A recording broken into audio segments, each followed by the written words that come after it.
এই ধরনের আর্জেন্টিনার বক্তার কারণে সব আর্জেন্টিনার ফ্রেন্ড গালি খায় আর আবাল বলে, সব আফা বলে।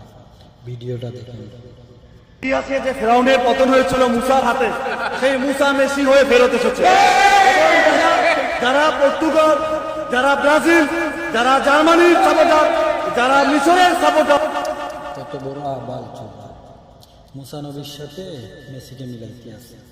এখন বলেন ওকে আমি কি করে গালি দিই? গালি দিলেও গালির অপমান হবে।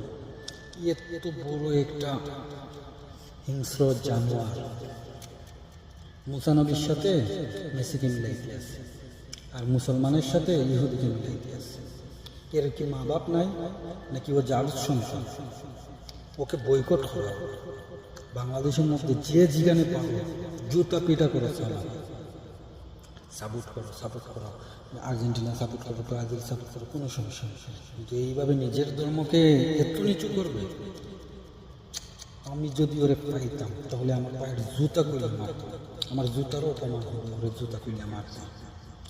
চালার একটা এক নাম্বার বাংলাদেশের মধ্যে।